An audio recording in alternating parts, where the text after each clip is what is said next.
What's up, everyone? Welcome to This Day in Philly Sports History for November 21st, 2023. I'm your host, Jim Montgomery. This is like take 5, having mic issues today. All fired up on a Victory Tuesday. We will have some motivation and positivity here in a minute, but first, the game, 21-17. We did lose our bet. We'll get that out of the way first. We're now 8-5-1 on the year. We had the teaser right with the Eagles with the points. However, we went 39.5. Total came in at 38, and I went back and forth about teasing the over up and taking the under. Should have went with my first instinct, but we're still profitable on the year. Now, let's get into the game. And for all the haters out there, I'm going to give you something to chew on here. Yes, they got lucky.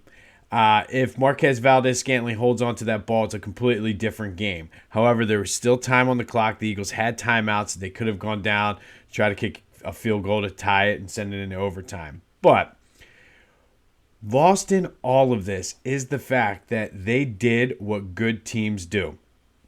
They find ways to win. They had no business winning this game. No business whatsoever. Zero. I mean, the defense played lights out in the second half. I mean, the fact that you shut them down, and I mean, other than the bomb that they missed, I mean, you forced them into drops. You forced turnovers, and it just, I don't know. Very good defense on that. I mean, it just, they did what they needed to do. They held the Kansas City Chiefs to 17 points. A team that many are picked to repeat as Super Bowl champions, you hold them to 17 points. You went into their house and beat them. Like that's what good teams do. The offense played like absolute dog shit. Part of it was Lane. I saw an interview with Lane that they said that it was tough to hear. So some of the sacks and coverages for the line, that they had them mixed up. Like one of the sacks, he said they thought was supposed to be a quarterback draw, and Jalen went back to pass. That led to that. But you'll have this. They overcame the adversity. They went into a hostile environment and won. That's what good teams do.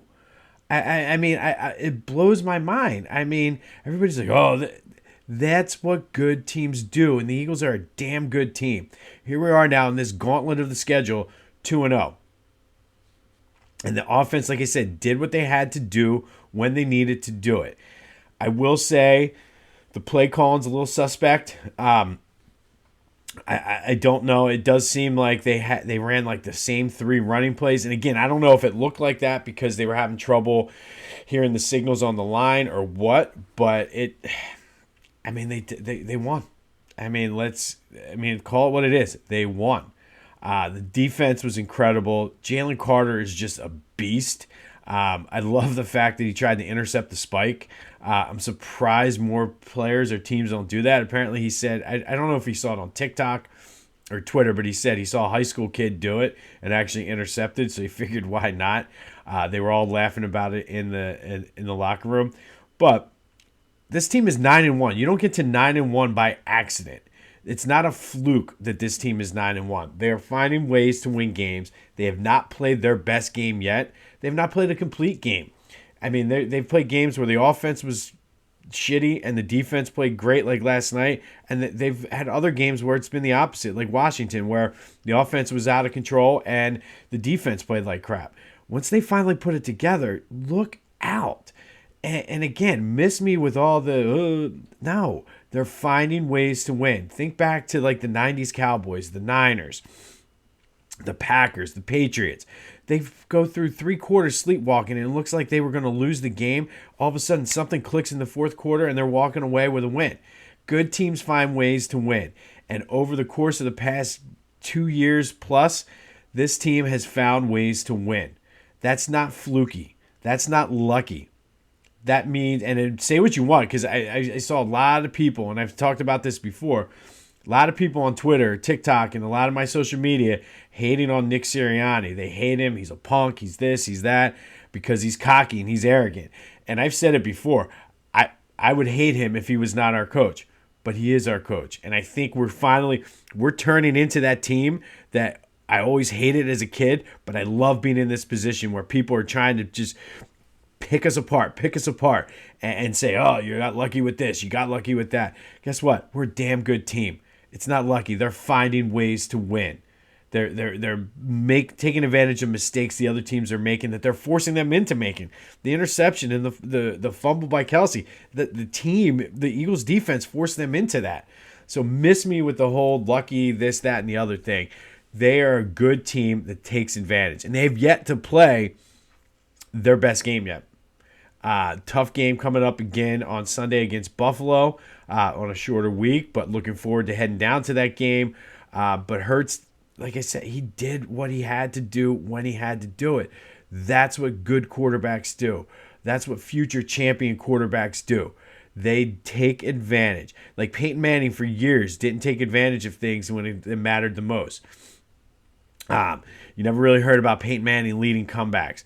Tom Brady, Joe Montana, those are the guys that led the comebacks. Jalen Hurts did when he played one of just terrible, absolutely terrible. Didn't have time to do anything. But when the chips were on the line, what did he do? He called an audible that long pass to Devontae. So that is a sign of a good team. 9-1, Buffalo coming up this week. Let's go. Also, real quick, last little note from yesterday. I'll have more on this tomorrow as I have time to process. But is it me, or do a lot of the fans, they always show after the game that travel to the away games? I feel like I'm like in a Tupac song with I see the same hoes. Like, I see the same fans. How do you guys afford this? Like, and how can I get on that plan? I feel like I'm doing something wrong because these are the same guys in Kansas City that I saw in LA. Same guys in LA that we're probably going to see in Dallas. So let me know what you're doing, because I need to sign up for that plan and work where you're working, because it's always the same guys. Like, I need to figure that out. Like, manage my money so I can just travel around to Eagles away games.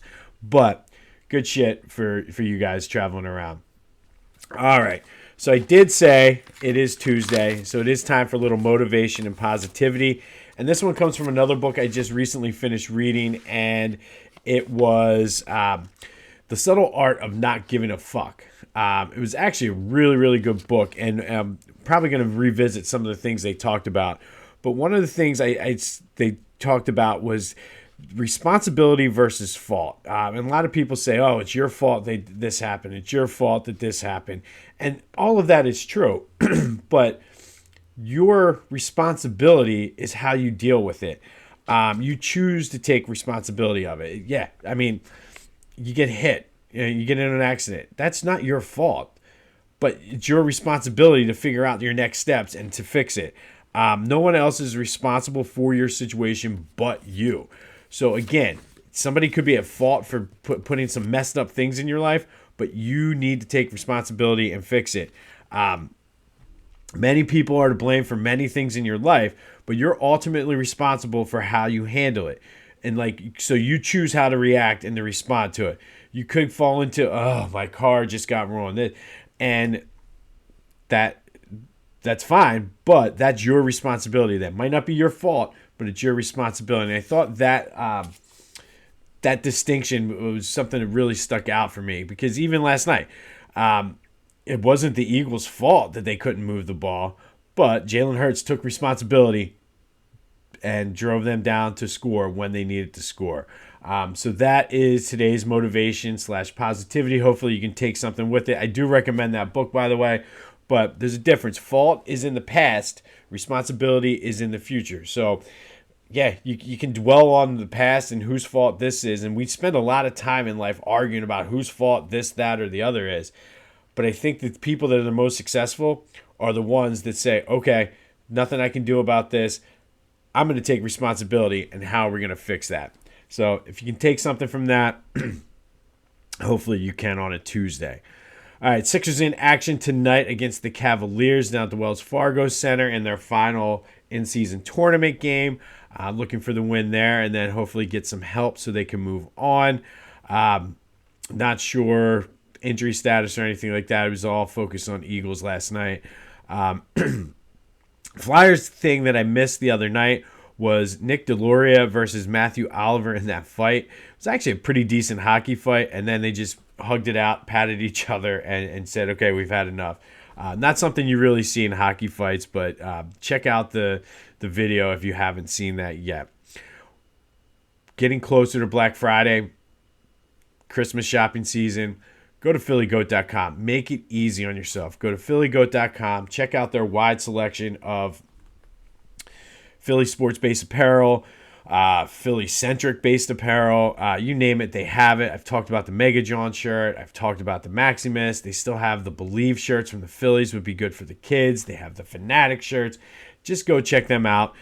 Great stuff. Make it easy on yourself. Use the promo code Jim Montgomery for 10% off of your order. That's phillygoat.com.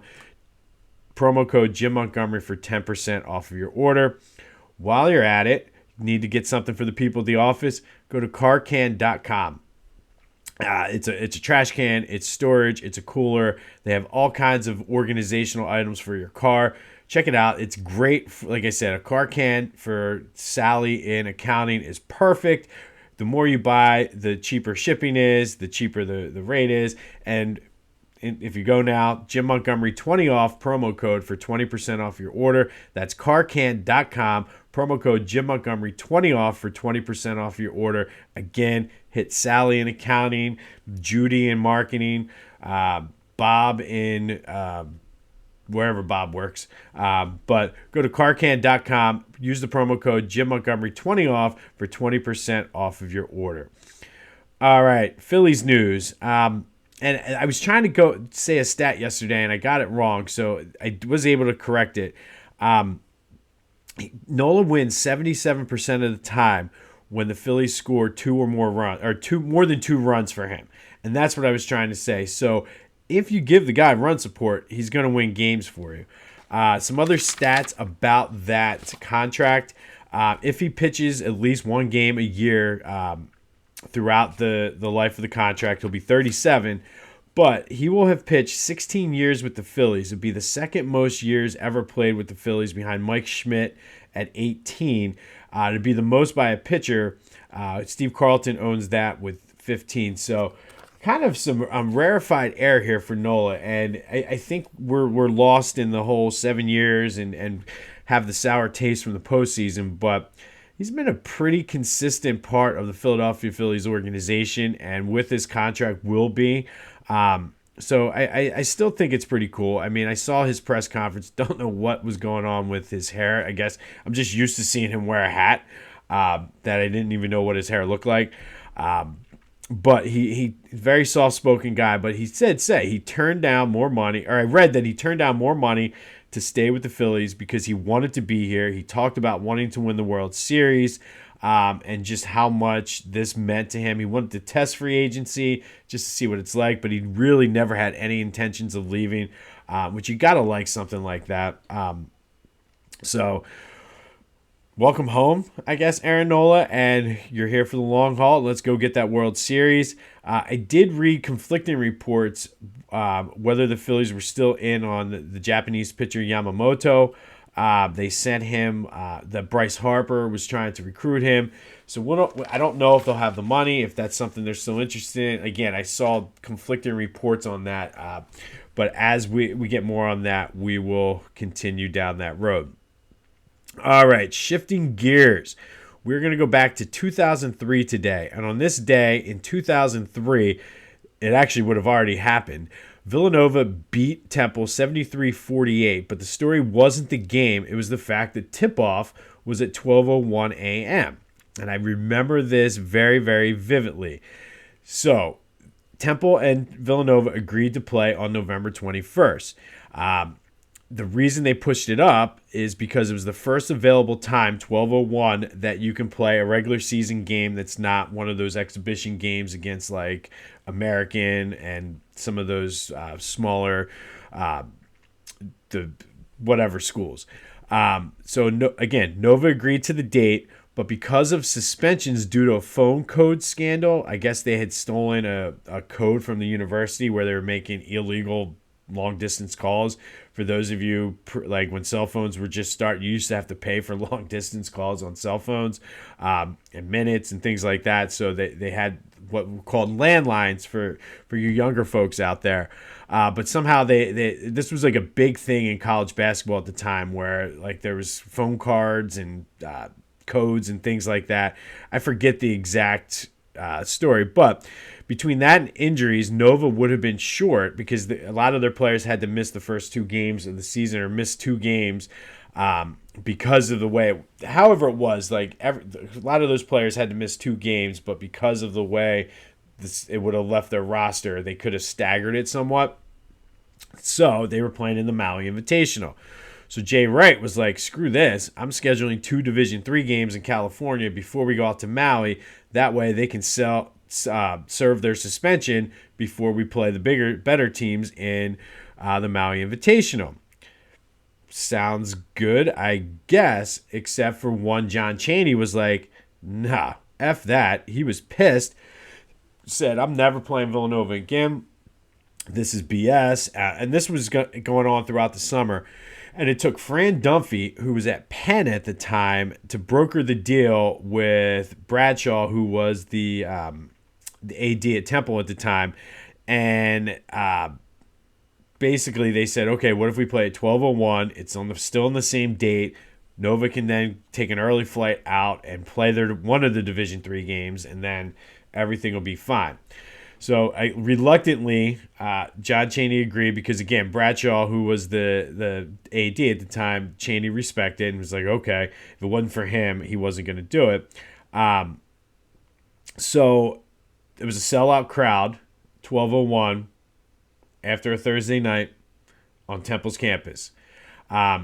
They sell alcohol at the Liacouras Center. I'm sure I don't know if they were selling it that night, but people were drunk going into it. So the fans were rowdy. Nova busted a ton of fans in. And earlier in the first half, there was a full Coke bottle was thrown on the court from the Villanova student section. Well, Chaney got pissed off, grabbed the microphone, and looked like he was going to yell at the crowd.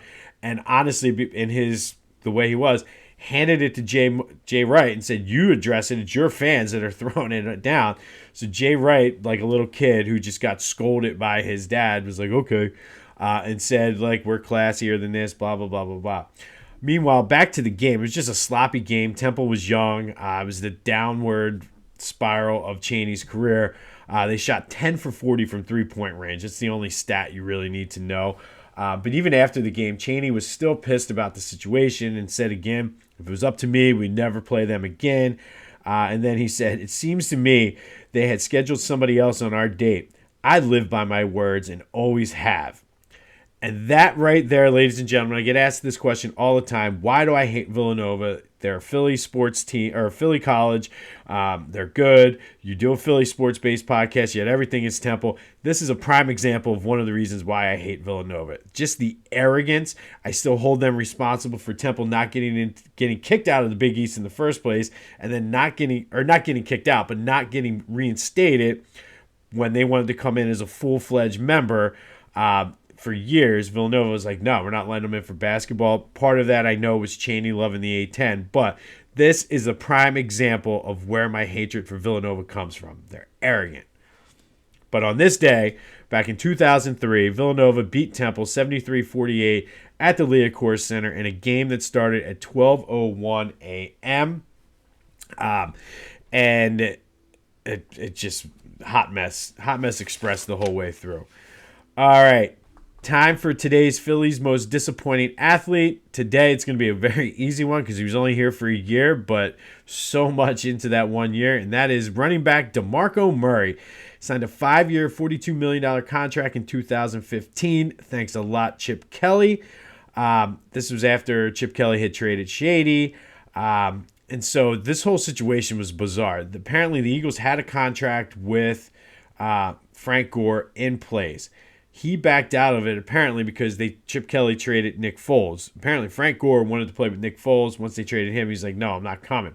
So then like a day later, they signed Ryan Matthews, which I remember that whole situation was shady. They brought him in, were ready to sign him, made him wait. The whole thing was bizarre. And then a couple days later, they signed Demarco Murray, who was coming off a career year, 392 carries, over 1,800 yards, 13 touchdowns. And he was only 26 at the time. And he was the offensive player of the year. But then the workload was just, I guess, too much. He came in, only ran for 702 yards, 6 touchdowns, 3.6 yards per carry. He was just terrible that year for the Eagles. Nothing went right. I mean, Matthews was able to run for the Eagles. Darren Sproles was able to run for the Eagles. DeMarco Murray just could not do anything. Howie ended up, once he took over, was able to trade him and a 4th-round pick for another 4th-rounder with Tennessee. Notice how he started his schneid of Tennessee even way back then. But hands down, I think DeMarco Murray is in the top 3 of worst Eagles free agents ever. Hard to think of many that are worse, free agent signings anyway, that are worse than DeMarco Murray. But today's Philly sports most disappointing athlete, running back DeMarco Murray. All right.